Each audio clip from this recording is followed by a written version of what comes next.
biases induced by mass media news programming. No BS here, just the facts. And now we present to you America's quintessential iconoclastic anomaly. Wow. In talk radio, your host, Joe Cristiano. Welcome, everyone, to Liberty Talk Radio, America's libertarian voice, broadcasting from our studio in Tulsa, Oklahoma, to around the world. I'm your host, Joe Cristiano, and this is your antidote to popular talk radio. Folks, it's time for us to take back control of our government now before this bureaucratic, oversized, and self-serving federal government starves us of our property, our freedom, our rights, and our liberty. But to do this, we must shed conventional thinking regarding our political structure. We need to be revolutionaries in thought, dissidents in action. Only after we recognize what our government is doing to our freedom and our Constitution will we start taking it back. And this program is just about that. Today, we're pleased and honored to have as our guest today Professor Michael Brady. Mr. Brady is a former career intelligence officer and now professor of intelligence and security studies at the Citadel. Today's discussion will center around national security issues such as the South China Sea and North Korea. Feel free to call with your questions or comments during our live broadcast, 646-652-4620. That's 646-652-4620. If you do call, you can listen in, or if you decide to break in to ask a question or make a comment, press the 1 button so we can recognize it on our end and let you in. Okay, thank you very much. Michael, welcome to Liberty Talk Radio. Well, thank you, Joe. It's an honor to be here with you. I really appreciate it, and I look forward to the discussion today. Thank you. Well, war is my favorite subject because I don't understand it. I mean, I understand defense. It's not supposed to be understood. I guess that's the case because no one can explain it to me. And whenever I have an issue, even when I'm at the dog park and we're talking about a war, and I ask a question, everyone gets upset. I go, why are you getting upset? I just don't understand it. Well, you're not a real American. You must be a communist. They go off on some tangent. But, here, what I don't understand is that we have a Department of Defense. Now, when I hear that, that means should someone unjustifiably, unprovoked attack us, we should be able to defend ourselves. But we don't have, in my opinion, a Department of Defense at all. We have a Department of Offense.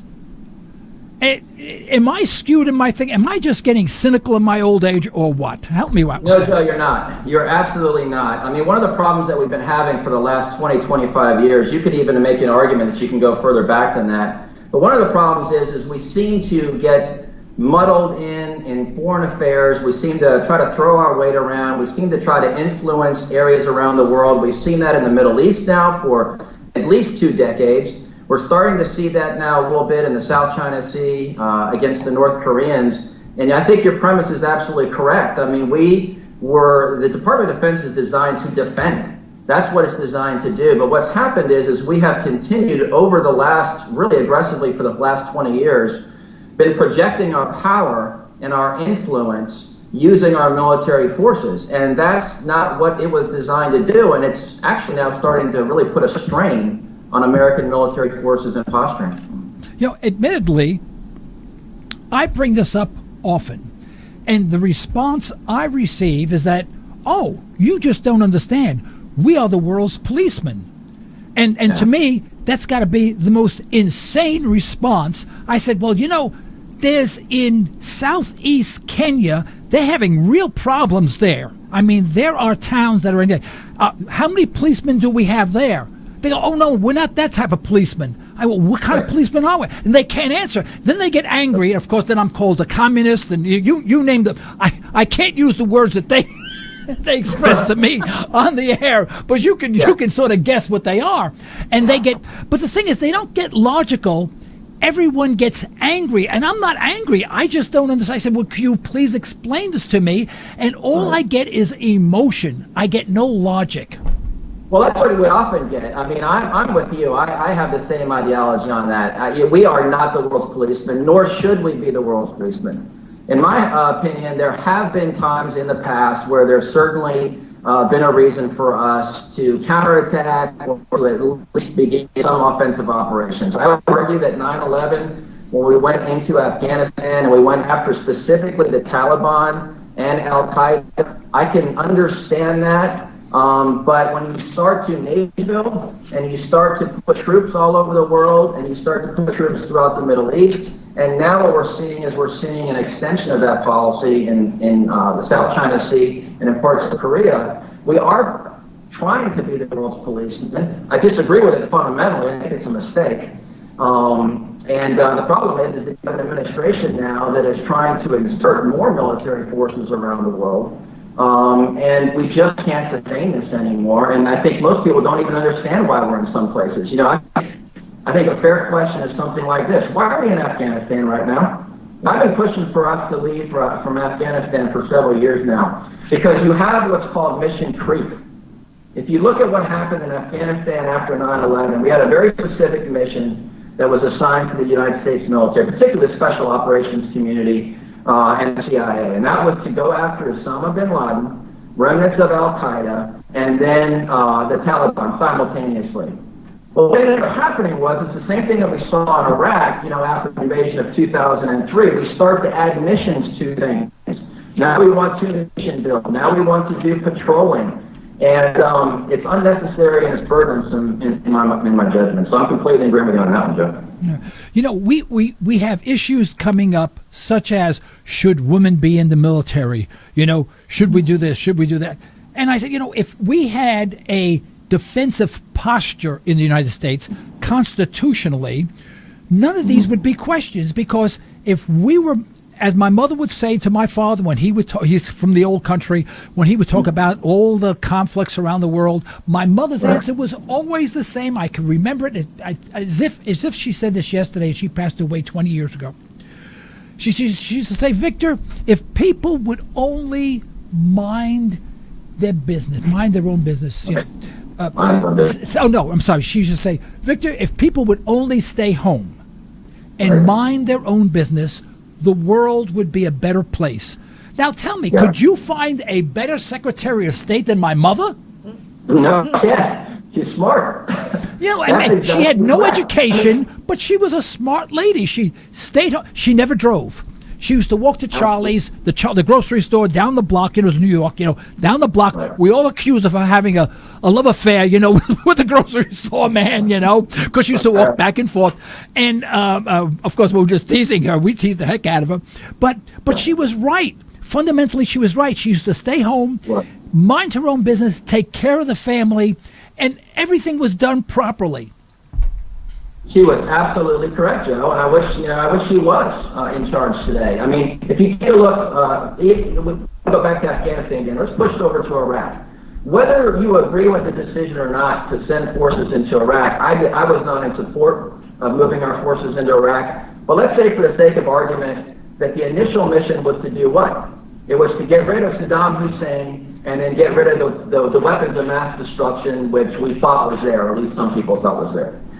Now, again, we can disagree or agree that that was a good policy or bad policy, but after that mission, what happened then? Then what we wanted to do is we wanted to institute democracy throughout the country. Then we wanted to institute reform throughout their own constitution, help develop a constitution. You see the same nonsense right now going on in the South China Sea. You've got China, you've got 5 other countries who are all claiming parts of the South China Sea, and here we are as a country right now saying that, whoa, China, you can't be doing what you're doing. You can't continue to militarize the South China Sea. We don't want you operating in the South China Sea because we think that some of your military forces could be, in the future, a threat against us. It's insanity. It's absolute, a fundamental misunderstanding of what the Chinese are doing in the South China Sea. It's all about the resources. They want access to fish, they want access to the oil, and they want access to the natural gas. Of which there's a lot of those 3 things, and China needs them all. And, you know, we're picking a fight now with China over the South China Sea, and we're trying to throw our weight around in. I sit back and I ask myself, what in the heck are we doing? We have enough problems as it is. Let's focus on some other foreign policy issues, but let's not keep doing what we're doing in the South China Sea, because we're just picking a fight.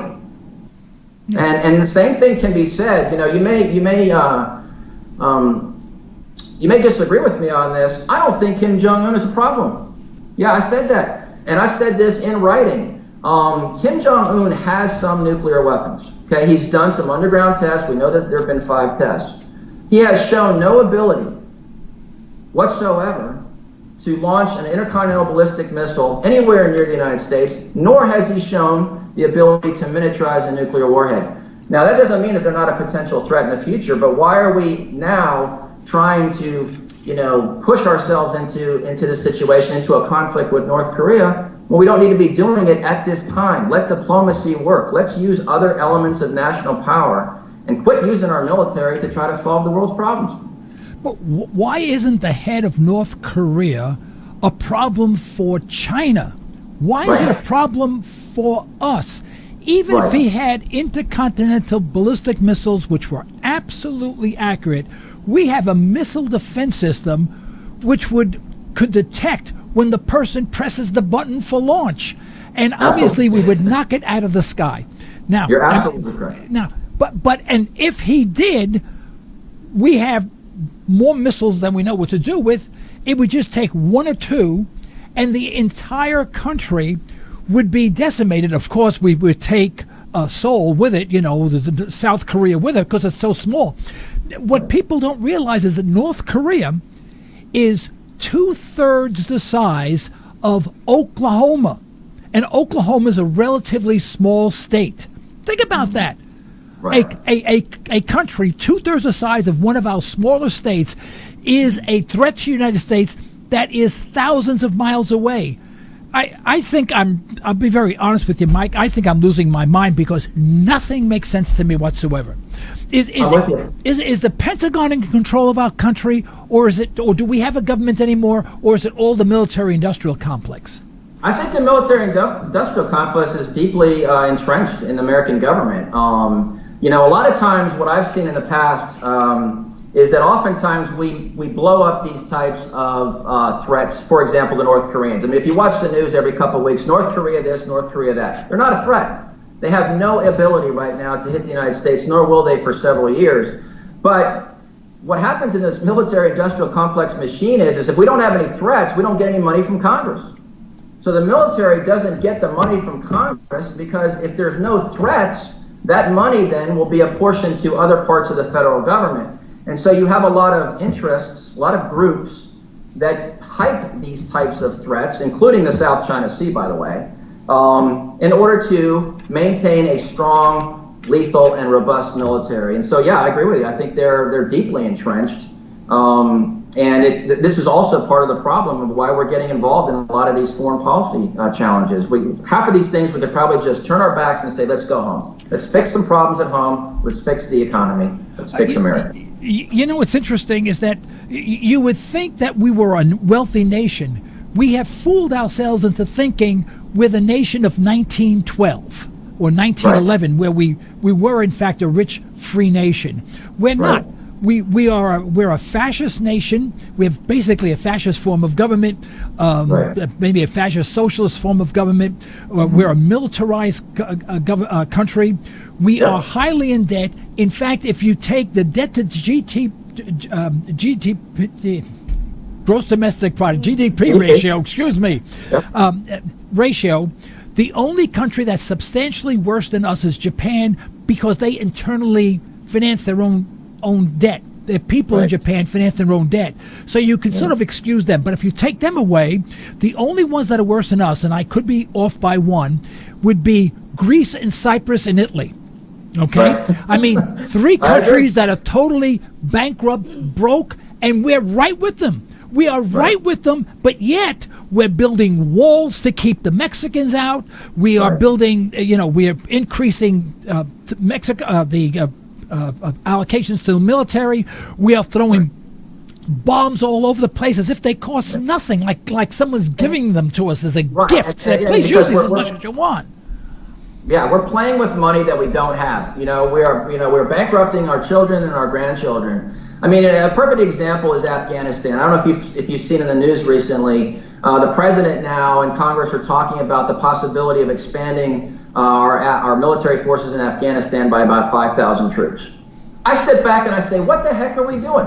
First of all, 5,000 soldiers or Marines or a combination of those military assets is not going to make a difference on the battlefield in Afghanistan. When we look at an additional aircraft carrier now going into the South China Sea. These things cost billions and billions of dollars to operate, let alone the fuel consumption. Yeah. And so, the part of the problem why we're broke is because we spent so much money focused on these foreign policy issues, going back until, you can make the case that we go back into the early 1990s when the first President Bush authorized the invasion of Kuwait so we could retake Kuwait from Saddam Hussein and then. And ever since the 1990s, we have spent trillions of dollars now overseas in places like the Middle East, in places like Africa. There are some things that I think we should be doing. There are some precision strike operations that we should be doing based on threats like the Islamic State, Boko Haram, and some others. But the vast amount of money that we spent on the military, look what it's gotten us. If you look around now in Afghanistan, somebody asked me the other day, Mike, you were a military guy, you were an intelligence officer. How can you say that we don't need more military forces in Afghanistan? I turn around and I say, what in the heck is the mission right now? We're just throwing money, throwing more resources into Afghanistan, and nobody can intelligently articulate the mission to me. So I ask myself, well, okay, what are we there for? Well, I guess we're there to kill some more Taliban. I guess we haven't done enough of that since we first went in October of 2001. And the same can be said of our operations in the Middle East. At what point in time, Joe, do we not just say enough's enough? We've got to keep an eye on the world. We have to use our intelligence capabilities. We have to use some limited military forces to combat these threats. But you can take 95% of our soldiers and Marine and Airmen, and you can bring them back home, and we can save a ton of money to do the things that you're exactly describing. Well, this is all morally bothers me because, when I enlisted to go to Vietnam, and I'll be honest, what happened to me is that when I was young, I got in a street fight in Harlem. Would you believe it? A street fight in Harlem? Oh, yeah. I know you can't believe that, right? And I got whacked in the head really bad with a baseball bat. Boy, I knocked me out, And really, I had a concussion, all this other stuff, and I actually had a seizure and all that. And they asked me if, when I filled out the papers for the military, for the physical, have you had any C? I said yes. They said out, and they threw me out, And I never thank God I never went to Nam, because after that, my friends that did go didn't come back, Yeah, but I'm not anti-military. Don't get me wrong, but there's a difference between defending your country and killing someone. For example, I'm a concealed carry guy, all right? I'm a gun guy. I love guns, I play with guns, Yeah, I've got a few myself, Jeff. Yeah, you know the whole score. Okay, now, I like to shoot half the people in the studio, but that's illegal, all right? But that's another story. I won't go there. No, but seriously. Well, don't shoot Sally until she gives me that cake. Okay, yes. Sally, you're okay till you bake the cake. After that, it's over. But, if I was walking down the street and someone for no reason wanted to rob me, pulled a gun on me, whatever, I would defend myself. Hopefully, if I had time. I may die, but I'd defend myself. That's different than me saying, I don't think I like that guy. I'm going to shoot him. Right. That's murder. But we are not defending it. We don't have a Department of Defense. We have a Department of Offense. We go over killing people because we say, well, if we don't kill them there, they'll kill us here. Where do these maniacs get these sayings from? Do they put them on bubblegum machines and they read them or something? I don't understand it. Yeah, I agree with you on that. I think there are some targets and there are some threats that we should probably be focusing in on. In certain places, for example, in Raqqa, I think it's an area that we do need to do some military operations. We need to go after the Islamic State in certain parts of Raqqa. They have to be precise, and they also have to take out any conventional forces. From our perspective, we don't want to put conventional forces in there because I agree with your premise that just throwing people over there, the more soldiers you put into a fight, the more soldiers you put on the boots on the ground, the more civilians are going to die. And the Department of Defense, I do believe they take great strides in reducing civilian casualties on the battlefield. That's part of this precision targeting operations that President Obama instituted a few years ago to go after ISIS. We're not doing indiscriminate bombing. We're not putting boots on the ground. President Trump has indicated a desire to put some more troops. But I agree with you 100% that sending forces forward is not good policy, and that's where you start to see that murder, that you describe it as murder, because the more soldiers you put in a foreign country, the more those citizens are going to resist. Even if they think that the mission is justified, they're going to sit here. I mean, imagine if, okay, the Canadians went in and invaded Minnesota, and they brought in, a battalion of army soldiers and said, we're gonna, do some things here in Minnesota. We would go ballistic. Right. So I agree with you on that. Yeah. And there are 208 countries in the world, I think. I mean, I think there's a few more countries, but they're micro countries. They consider themselves countries, but they're like, 1 acre in size or 1 square mile. When we see one country defending its border against another, there's 208 other countries. Why is it always us? I mean, why is it us? Why don't we see Germany doing it, France doing it? Why don't we see Canada doing it? How about India doing it, China doing it? What China does, goes in and initiates trade with these people, actually buys the country out, builds stuff. I mean, that makes sense. Why? And spare me, we're the policemen of the world, It's always us going there. And if we're not there, nothing will get done. Well, maybe because everyone else, excuse the expression, are a hell of a lot smarter than we are. And we don't live and die by the military-industrial complex, because that's all we care about. We're run by the military. The people in the Beltway all get money from the military, and everybody else gets poorer while the Beltway gets richer, and primarily from the military. Right. And part of that is just this misguided foreign policy that we've had. I think if you were to ask a lot of people, is it a good idea to promote democracy around the world? Well, sure, it's a good idea to promote democracy around the world, but do we have to use a military to do that? The answer is no. We have diplomats for that. And as you rightly pointed out, President Xi Jinping in China is using his economic influence. One of the problems that the United States has, whether you look at Iraq, you look at Somalia, you look at Afghanistan, you look at now potentially the South China Sea, is every time there is a potential conflict, even if it's just a potential, the first thing that we do as a nation is we say, send in the Marines. Send in the Army. They'll solve the problem, and then we won't have to worry about it anymore. And that's the problem, that we don't look at other elements of national power. And you're right, the Chinese with Xi Jinping, I mean, he just came out with the Belt and Road Initiative the other day, or the Belt and Road Initiative, and he's using his economy to bring countries together, to trade, because the more you trade with a country, the less likely you go to war with them. Right. You don't bomb one of your better customers, Right. That's exactly. This is Logic 101. This is international relationship 101, elementary, and yet we violate all of it. We constantly repeat it on television, constantly. The likes of Lou Dobbs and all those characters, which people in this office listen to all the time. They're gods to them. Every time I say Lou Dobbs or something, when we shouldn't be the world's reserve currency, I'm the most terrible person in the world. Right. There's this, it's all a belief system. It's like a religion, a false religion that people buy into, and they can't seem to escape it. And I want to know, what would happen if we just withdrew from the South China Sea 100%, left Kim Jong-un alone, just let him be? What do you suspect will happen?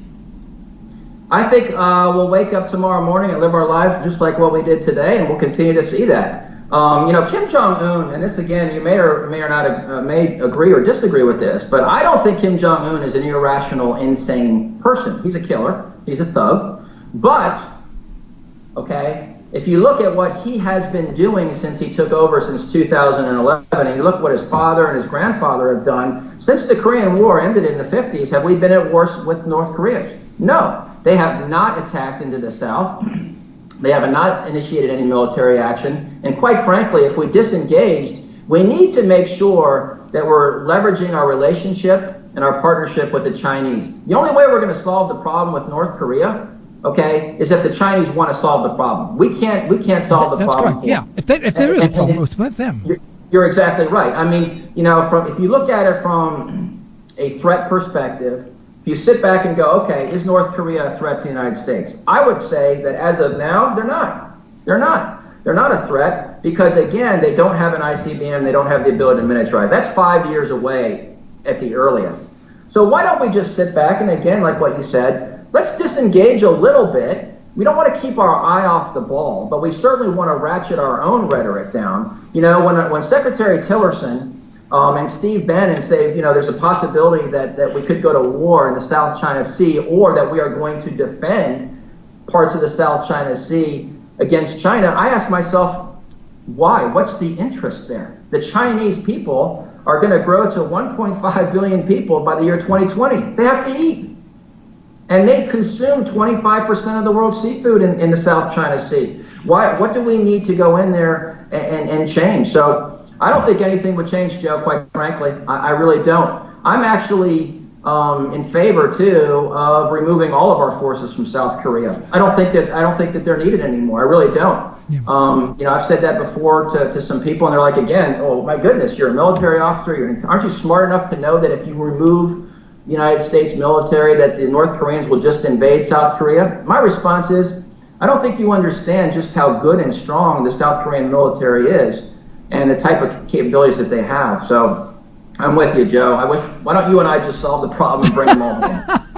Well, nothing would change. I mean, nothing. Yeah.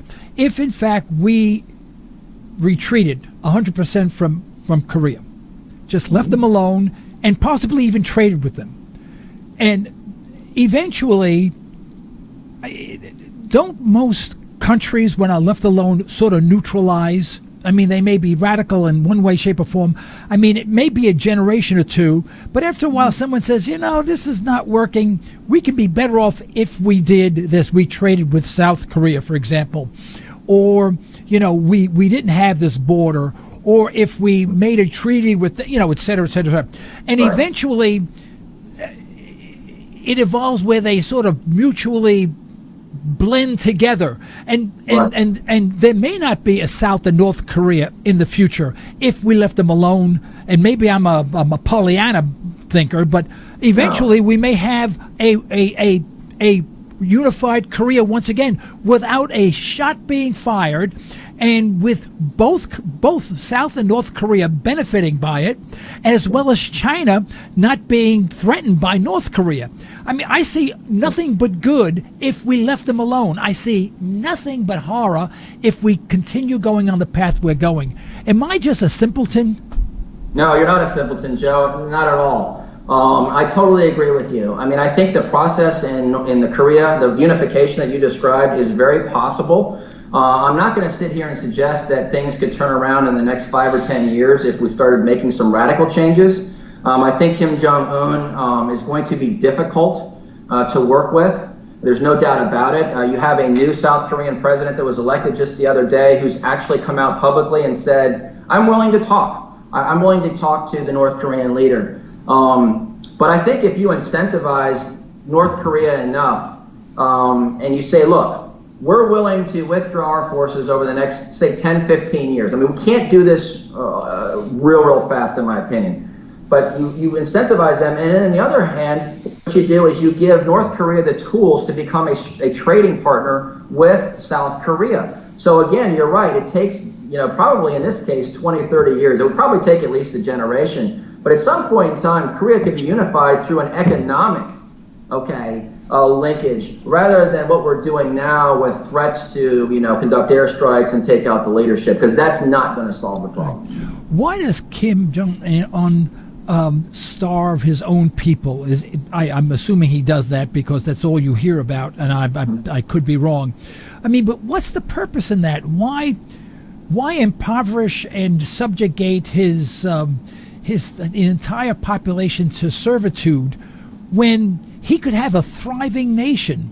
It doesn't seem to make any sense to me.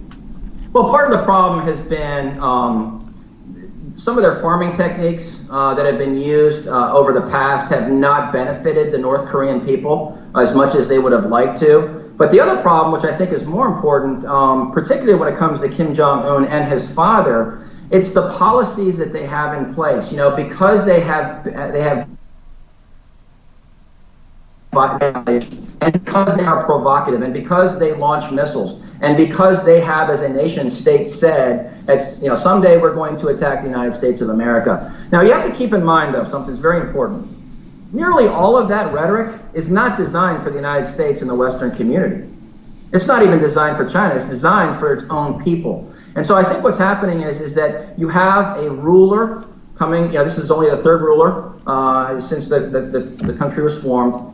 And it's their policies that they have in place. And so what's happened is that has restricted their ability to trade with the global community. People like the United States, even China now has restricted some of their coal imports from North Korea because of Kim Jong-un's behavior. Right. So I think what would happen is if Kim Jong-un would change his behavior a little bit and ramp down his rhetoric, you would start to see some trade deals come into place, which would then allow some of his people to eat. North Korea is a mess economically. The only place that has lights at night, if you want to see something interesting, look at what North Korea looks like at night. The only place you're going to see any light, and it's going to be sporadic, is in Pyongyang. The rest of the country is completely dark. And that's just because they've been left behind. They are a communist state. I equate Kim Jong-un as someone similar to like a mob boss, a mafioso boss, and he's going to do whatever it takes to stay in power. And because of his domestic policies and a rhetoric, the international community just continues to say, we're not going to do business with him. Does that make sense? Oh, yeah. And that's really, that's the problem. And then when what I'm seeing now out of the current administration, when Kim Jong-un comes out and says something, then we feel like we have to respond. I say, why? Let things cool down a little bit. They burned us in the past. They burned President Clinton in the late 1990s with some deals that they ended up violating. You can't trust the North Koreans completely, but I think if you give them an opportunity to really ramp down their rhetoric over time, get those connections with South Korea like what you talked about, because I think it's a great idea. Over time, you're going to see things start to ratchet down, and then the North Korean people, even Kim Jong-un, is probably going to sit around and go, you know what? This is a heck of a lot better than what I've seen before. Yeah. So, now, is it possible for an entrepreneur here in the United States to communicate with a company in North Korea to have something manufactured? Is that at all possible?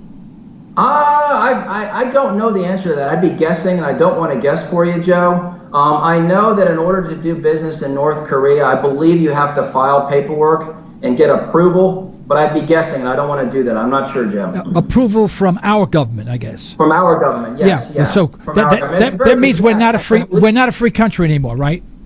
That's right. Okay, so I just wanted to confirm that. Just wanted to confirm that. That's all. Yeah. Because this flies in the face of freedom and democracy and all this other garbage that we throw, words that we throw around, which we really don't mean. We want to say them because it's a feel good. But if we were a free country, I should be able to call someone in North Korea and say, hey, I understand you have a factory that makes bolts or screws or whatever the case may be. I need this type. I'll send it to you, a prototype. Tell me, I need 500,000 of them made or whatever. Give me a price, and we're going to give you a small order. We're going to test the quality. If we don't like it, the deal's off. It just seemed to me that that's the way to go. Yeah, I understand what you're saying there. The only potential problem with doing that, and again, it's a potential problem because I don't disagree fundamentally with what you're saying. I agree with free markets. I think businessmen and women here in the United States should be able to do business with whoever they want. The problem, though, is that if there is business and there are parts and certain components that the North Koreans get from the United States, for example. I think I understand, your example was there might be a factory that could be produced in North Korea that could produce certain things for an American businessman or woman here in the United States. The problem, though, with that is that, what are we sending to the North Korea? I think that's been the concern in the past because we certainly can't sell any parts. Now, most of our military capabilities and our intelligence capabilities can't be sold overseas unless you get special permission by Congress. And I think that's where that frustration comes into play if you look at it from an individual perspective, because the concern is there's going to be parts and capabilities given to that country, and it props them up. Well, then really our foreign policy is riddled with sort of paranoia more than anything else, because even if they use their manufacturing capacity to beef up their military, who are they going to attack? China? I mean, we run around looking for that one little, maybe this possibly could. It's a 1 in a million shot, but this can happen. And if it did happen, it really wouldn't make any difference, so we shouldn't do it. I mean, nothing happens. It just doesn't seem we do anything logical today. I agree with you. I mean, it goes back to some of the decisions we've made, and we're making right now in the South China Sea. We have recently told the Chinese, we want you to stop demilitarizing the South China Sea. Now, we don't really need to get into all the details. They don't have a lot of military capabilities in the South China Sea. And, it's that same, why are we doing that? What is the purpose? What are we trying to do? And when I talk to people here, I talk to some colleagues and friends from around the country or some of my former colleagues, they're like, well, if we allow them to militarize the South China Sea, that can extend their influence, and they can send their bombers further into the Pacific and further into the Philippines and things. And I ask myself, so what? I mean, they're not going to attack the United States. They're not going to provoke us. They're not going to provoke the Filipinos. There's too much business to be made. Right. Yeah, I mean, if they do grow their military, they need to also grow their GDP. They need to have manufacturing capabilities. They need to be a profit. I mean, a military industrial complex doesn't come for nothing. We are now broke partially because of our military industrial complex and our social programs, which puts us on par with most other socialist / fascist governments. And people don't realize that. And it bothers me that news broadcasts that I used to have some respect for many years ago are falling right into that trap of America is great, wonderful, we can do whatever we want, but everyone must obey us. And that's right. And that's being true American. That's a true American. And if you compromise that or you contradict that philosophy, you are either a communist, anti-American, you name it, then you get the name. It just seems that we have gone off the deep end, and the population in the United States have become zombies. That's what the zombies. The zombie movies are just metaphors for how the American people think today. I say this all the time. The living dead or the walking dead. That's us. I mean, it's all a metaphor. People walking around, walking, and they say that. That's exactly right. I mean, we believe everything that comes out of Washington, and Washington has had for a long time now this policy or this ideology that we can flex our muscle around the world and do whatever we want to do. And most of us sit back and go, okay, well, that makes sense to me.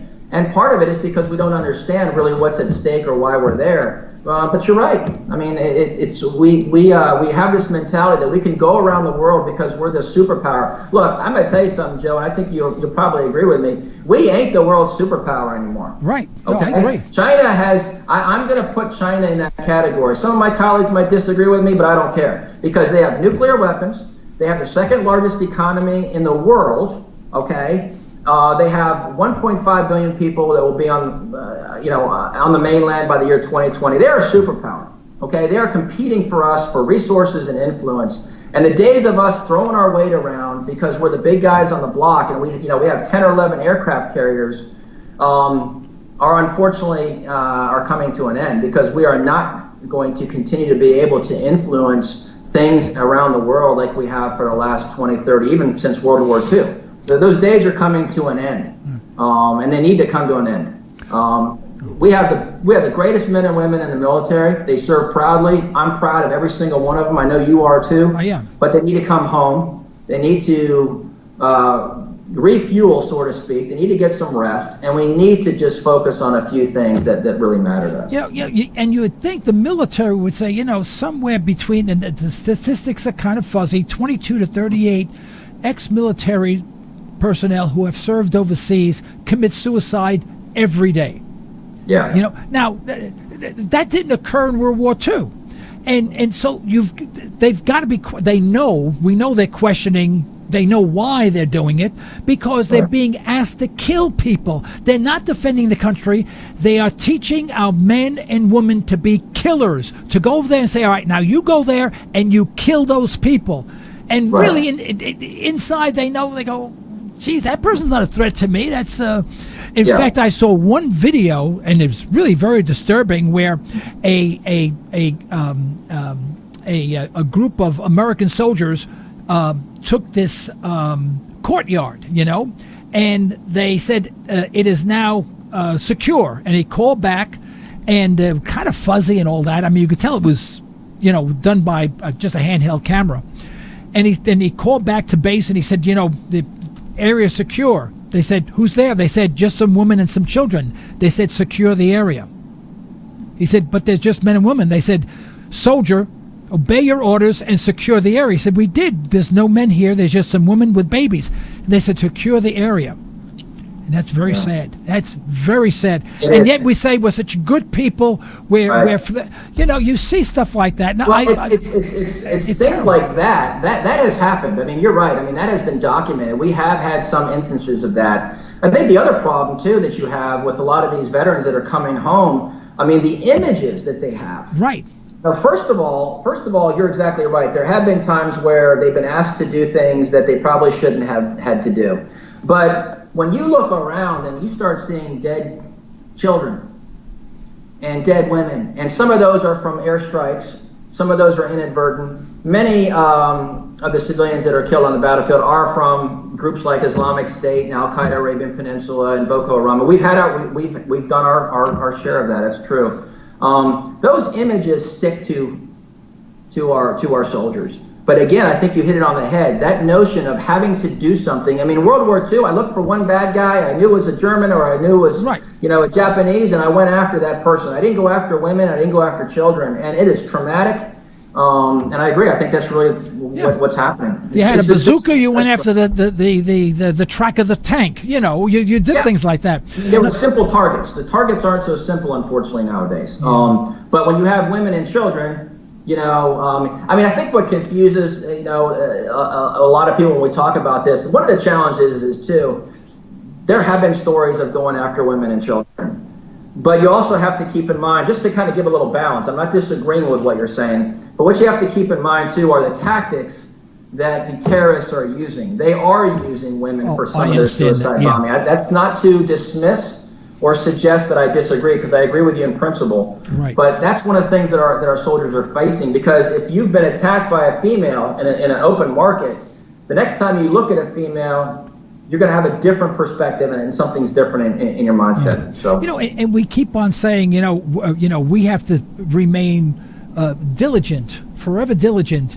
We can't have Russia have any influence or much influence on any of Eastern Europe.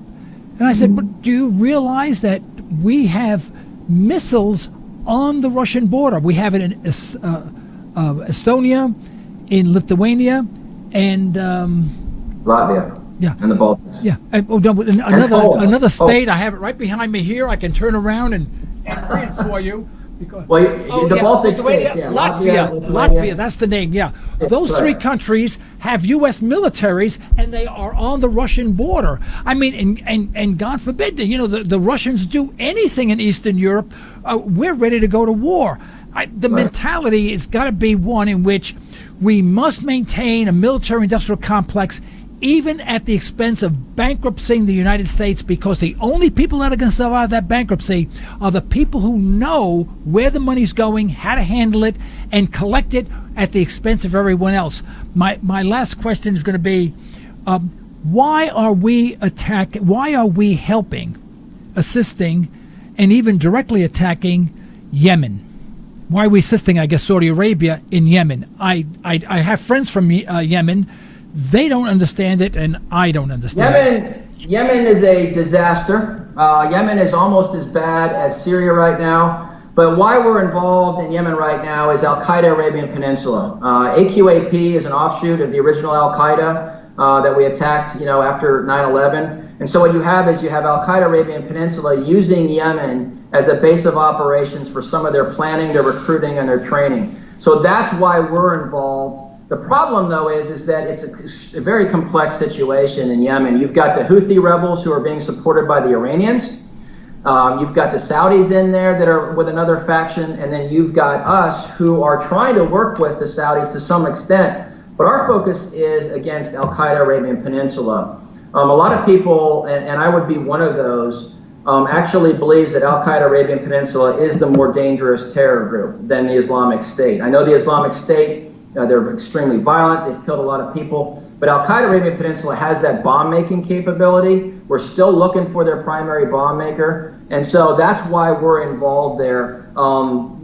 There's certainly a fight between the Shia and the Sunni, Muslims for control of Yemen, and it is a state that is in utter chaos. But what we're doing is, whether we agree with it or not, we're going after that Al-Qaeda Arabian Peninsula affiliate. From what I hear from my friends from Yemen who live here now, and they're nice people. I mean, I can't say a bad thing about them. Hardworking, honest. We are killing so many innocent people. We kill more. I mean, more than we, but there are more innocent people being killed than there are these radical extremists or whatever you want to call them. I think I've come to the point where I want to retire. When I finally retire, is I want to rent an apartment in one of the high rises in one of China's ghost cities. That's right. That'll make me feel better. I'll feel more secure there. Those people will be there.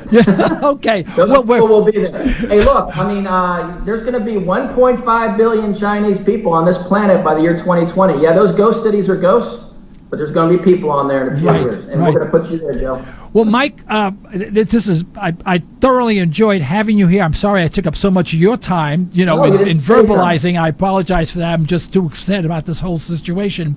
Yeah. I really would love to have you back really soon.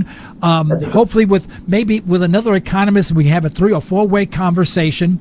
And allow me to give you the last minute and just to wrap things up and tell our listeners how they may reach you if you'd like them to, or anything else you'd like to close with. Well, Joe, thank you so much. It really was an honor to be here with you. You're a smart guy. I agree with a lot of what you said. But for anybody who's interested, not only am I a professor, but I'm also an author. My debut novel will be coming out in September. It's a spy novel. It's called Into the Shadows, Black River. My website is michaelbradybooks.com. That's michaelbradybooks.com. I can also be found on Twitter and Facebook. And like you, Joe, I love these types of conversations. I mean, I could sit here with you for 5 more hours and just cover the rest of the globe. And so people can reach me at michaelbradybooks.com, and I'd be honored if they considered. I do a newsletter once a month. So that's it. Michael, thank you so much for being with us, and we look forward to seeing you back again. Joe, thank you so much. Take care of yourself. And bye-bye. Staff. All right. All right, Joe. Bye-bye. Folks, this is the end of today's broadcast. We'd like to thank our sponsors for the financial support, and we'd like to thank you for listening in. You can further the cause of liberty by recommending this program to your friends, and let us hear from you. Our email address is comments@libertytalkradio.com. Remember, you're either allowing your liberties to be taken away or you're striving to protect them. Unfortunately, folks, there is no middle ground. Until next time, this is Joe Cristiano. You've been listening to Liberty Talk Radio. Stay well. Stay tuned.